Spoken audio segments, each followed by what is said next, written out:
प्रश्न 1। भारत ने कब लोकतंत्र की राह पर अपनी जीवन यात्रा शुरू की? ए 1947 में, बी 1948 में, सी 1950 में, डी 1951 में। इसका सही उत्तर है ए 1947 में। प्रश्न 2। भारतीय संविधान में विषयों की कितनी सूचियां दी गई है? ए 2, बी 3, सी 5, डी 4। इसका सही उत्तर है बी 3। प्रश्न 3। जब केंद्र और राज्य सरकारों से सत्ता लेकर स्थानीय सरकारों को दे दी जाती है तो उसे कहते हैं? ए वितरण, बी केंद्रीकरण, सी पुनः संगठित, डी विकेंद्रीकरण। इसका सही उत्तर है डी विकेंद्रीकरण। प्रश्न 4। राज्य पुनर्गठन आयोग की रिपोर्ट को किस वर्ष में लागू किया गया था? ए 1949 में, बी 1952 में, सी 1954 में, डी 1956 में। इसका सही उत्तर है डी 1956 में। प्रश्न 5। केंद्र और राज्यों के बीच विवादों का निपटारा कौन करता है? ए राष्ट्रपति, बी न्यायपालिका, सी संसद, डी मुख्यमंत्री। इसका सही उत्तर है बी न्यायपालिका। प्रश्न 6 समवर्ती सूची में कौन सा विषय है? ए गोद लेना, बी सिंचाई, सी बैंकिंग, डी उपरोक्त में कोई नहीं। इसका सही उत्तर है ए गोद लेना। प्रश्न 7। स्थानीय शासन वाली संस्थाएं जो शहरों में काम करती है कहलाती है? ए ग्राम पंचायत, बी जनपद पंचायत, सी नगर निगम, डी विधान परिषद। इसका सही उत्तर है सी नगर निगम। प्रश्न 8। भारत में हिंदी के अलावा कितनी भाषाओं को अनुसूचित भाषा का दर्जा दिया गया है? ए 15, बी 17, सी 19, डी 21। इसका सही उत्तर है डी 21। प्रश्न 9। संविधान की व्याख्या करने का अधिकार किसके पास है? ए प्रधानमंत्री, बी राष्ट्रपति, सी कानून मंत्री, डी न्यायालय। इसका सही उत्तर है डी न्यायालय। प्रश्न 10। हिंदी कितने लोगों की मातृभाषा है? ए 56%, बी 50%, सी 44%, डी 39%। इसका सही उत्तर है सी 44%। प्रश्न 11 है।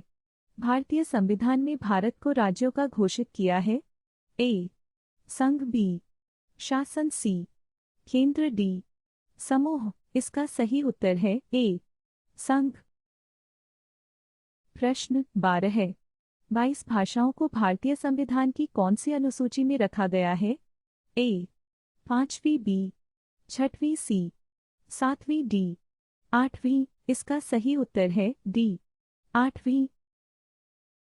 प्रश्न 13 है। प्रतिरक्षा, मुद्रा और विदेशी मामले कौन सी सूची में शामिल होते हैं? ए राज्य सूची, बी संघ सूची, सी समवर्ती सूची, डी इनमें से कोई नहीं। इसका सही उत्तर है बी संघ सूची। प्रश्न 14 है। भारतीय लोकतंत्र में वास्तविक विकेंद्रीकरण की दिशा में एक बड़ा कदम कब उठाया गया था? ए 1990 में, बी 1991 में, सी 1992 में, डी 1993 में। इसका सही उत्तर है सी 1992 में। प्रश्न 15। ग्राम पंचायत के प्रमुख का पदनाम क्या है? ए सचिन, बी प्रधान, सी पंच, डी मतदाता। इसका सही उत्तर है बी प्रधान। प्रश्न 16 है। भारत में स्थानीय शासन के लिए कितने लोग चुने जाते हैं? ए 32 लाख, बी 35 लाख, सी 38 लाख, डी 36 लाख। इसका सही उत्तर है डी 36 लाख। प्रश्न 17 है। संवैधानिक प्रावधानों और कानून के क्रियान्वयन की देखरेख में महत्वपूर्ण भूमिका निभाती है? ए. कार्यपालिका, बी. न्यायपालिका, सी. व्यवस्थापिका, डी. संसद। इसका सही उत्तर है बी. न्यायपालिका। प्रश्न 18 है। स्थानीय स्वशासी निकायों में महिलाओं के लिए कितने पद आरक्षित हैं? ए. 1/3, बी. 2/3, सी. 3/3, डी. 1/4। इसका सही उत्तर है ए. 1/3। प्रश्न 19। संघ सूची में वर्णित विषयों पर कानून बनाने का अधिकार किसे है? ए. स्थानीय सरकार, बी. राज्य सरकार, सी. केंद्र सरकार, डी. गठबंधन सरकार। इसका सही उत्तर है सी. केंद्र सरकार। प्रश्न 20। भारत में शासन का तीसरा स्टार कौन से संविधान संशोधन द्वारा जोड़ा गया था? ए. 71वें तथा 72वें में, बी.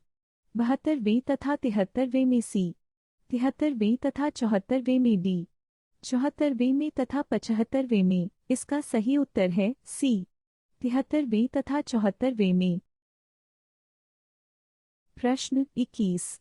भारतीय संघ में कितने राज्य तथा कितने संघीय क्षेत्र हैं? इसका उत्तर है वर्तमान में भारत में 28 राज्य तथा 8 संघ द्वारा शासित क्षेत्र हैं।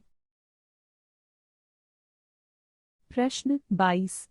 विकेंद्रीकरण क्या है, समझाइए। इसका उत्तर है जब केंद्र और राज्य सरकार से शक्तियां लेकर स्थानीय सरकार को दी जाती है तो इसे शक्तियों, सत्ता का विकेंद्रीकरण कहते हैं। विकेंद्रीकरण के पीछे मूल भावना यह होती है कि अधिकांश समस्याओं एवं मुद्दों का विकास स्थानीय स्तरों पर ही बढ़िया ढंग से हो सके। प्रश्न 23। संघीय शासन व्यवस्था क्या है? इसका उत्तर है जिन राज्यों में संविधान के द्वारा ही केंद्रीय सरकार और प्रांतीय सरकारों के बीच शक्ति विभाजन कर दिया जाता है और ऐसा प्रबंध कर दिया जाता है कि इन दोनों पक्षों में से कोई अकेला इस शक्ति विभाजन में परिवर्तन कर सके, उसे संघात्मक शासन व्यवस्था कहते हैं। प्रश्न 24। समवर्ती सूची क्या है, समझाइए। इसका उत्तर है वह सूची जिसमें सम्मिलित विषयों पर केंद्र तथा राज्य सरकार दोनों कानून बना सकती है, समवर्ती सूची कहलाती है। समवर्ती सूची में शिक्षा, वन, मजदूर संघ, विवाह, गोद लेना और उत्तराधिकार जैसे वे विषय हैं जो केंद्र के साथ राज्य सरकारों की साझी दिलचस्पी में आते हैं। प्रश्न 25। त्रिस्तरीय पंचायती राज्य व्यवस्था को संक्षिप्त में समझाइए। इसका उत्तर है त्रिस्तरीय पंचायती राज्य व्यवस्था में ग्राम स्तर पर ग्राम पंचायत, ब्लॉक स्तर पर जनपद पंचायत और जिला स्तर पर जिला परिषद होती है। इस प्रकार त्रिस्तरीय पंचायती राज्य व्यवस्था का संगठन होता है। प्रश्न 26। भारतीय संघ का गठन किस सिद्धांत पर हुआ है? इसका उत्तर है भारतीय संघ का गठन संघीय शासन व्यवस्था के सिद्धांत पर हुआ है। प्रश्न 27। शक्तियों के बंटवारे के संबंध में कोई विवाद होने पर फैसला कौन लेता है? इसका उत्तर है शक्तियों के बंटवारे के संबंध में कोई विवाद होने की हालत में फैसला उच्च न्यायालय और सर्वोच्च न्यायालय में ही होता है।